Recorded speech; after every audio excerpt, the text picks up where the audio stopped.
finally getting back to normal in fantasy football, and it just took 13 weeks to do so. Hi, I'm Amber Wilson, and this is CBSSports.com's fantasy football series. It's time for the Monday Fantasy Huddle. The last of several years coming into the season, the undisputed best quarterback in fantasy football was Peyton Manning, and the best running back was LaDainian Tomlinson. And each year, they didn't disappoint as the rest of the league fell in line after them.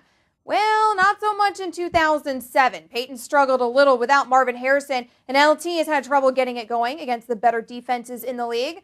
But all of that changed on Sunday. Manning had his best game of the season so far against one of the best defenses in the league, throwing for 4 touchdowns to complete the Colts sweep of the Jaguars. Marvin Harrison didn't play, but that didn't matter as Manning wore out the Jacksonville defense with Reggie Wayne and Dallas Clark, who caught 2 TDs.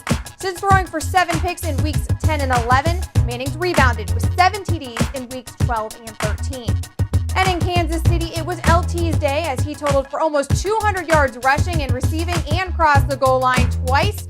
LT hadn't broken the 100-yard mark since week 6 when he went for 198 against the Raiders, but was able to put up his second-best game of the season against the Chiefs.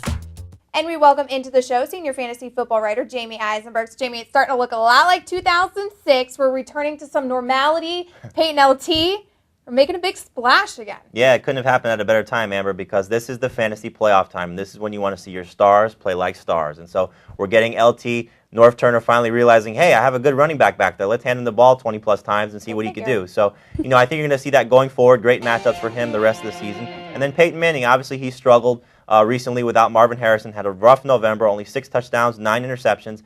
But I think he's starting to realize that he could throw to Anthony Gonzalez. He obviously trusts Dallas Clark, Reggie Wayne, great wide receiver. So we're going to see the Peyton that we all expected, especially those owners who were disappointed seeing Tom Brady in the way he's performed. So those two guys are back in a big way. And speaking of comebacks, All Day is back. 116 yards, 2 TDs this past weekend, not to mention the little crazy juke moves and dancing all over the field, looking real comfortable with that injury. You can make those moves, right? Oh, of course. Yeah, I taught him those moves. Adrian Peterson, satisfies a lot of fantasy owners who were concerned about how he would return, if he would share carries, how he would do with the knee brace on, and I think he proved to be fine. He's going to continue to share carries with Taylor going forward. It was pretty much an even split against the Lions, and I think you're going to see him continue to produce those type of numbers in limited amount of carries. Obviously, as he gets more healthy, he'll continue to get more of a load, but I think he's proving to people that you should definitely start him, that he's going to be the same quality of running back that he was before the injury. All right, so Peterson's back. There were some guys, however, that were knocked out in Week 13. Let's go ahead and talk about them. Yeah, the biggest injury, obviously, is to Derek Ward. He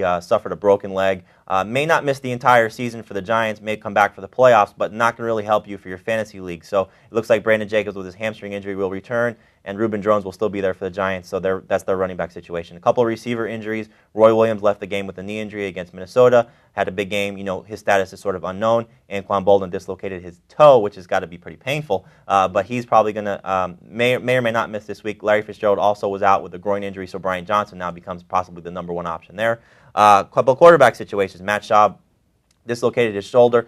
He missed the game, and then Lendell White hurt his finger. And then we had some guys that missed the game this week, Amber. We're talking about Donovan McNabb missed the game with his ankle and thumb. And then 3 quarterbacks also in Dante Culpepper, Mark Bolger, and Jeff Garcia. Garcia probably with his back may have been the most serious. Right, and talking about those 3 quarterbacks, our backups actually had big days on Sunday, kind of surprisingly. The most surprising of those being Luke McCowan. The Bucs didn't miss a beat here without Garcia. No, not at all. He played well, mostly a matchup situation because New Orleans is so bad defensively in the secondary. Gus Frerotte played well in place of Bolger, and then Josh McCown started for the Raiders. Josh McCown probably going to be the one that continues to start unless the Raiders, who got Jamarcus Russell on the field, which was nice to see, decide to go in that direction. But as long as they're winning, I think McCown stays in there. So that's kind of the guy to watch. The other 2 will probably be replaced by their starters in Garcia and Bolger. Right, okay, and more football to play tonight. Who's going for us for Monday Night Football? Well, it's for the Ravens. It's Willis McGahee. We know he's going to get the ball a lot because the Ravens want to control the clock. And then for the Patriots, I think they have a couple guys. I think they have a couple guys. Tom Brady, Randy Moss, Wes Welker, Dante Stallworth, Ben Watson. If you can start Mike Vrabel, start him because we know the Patriots are going to throw the ball. No surprises there, really, at all. But thanks for all of your advice, Jamey. Keep your mouse right here. CBSSports.com for everything you need to know in the world of sports. If you missed anything here today, stop, refresh, and rewatch. For Jamey Eisenberg, I'm Amber Wilson, and have a great week, guys.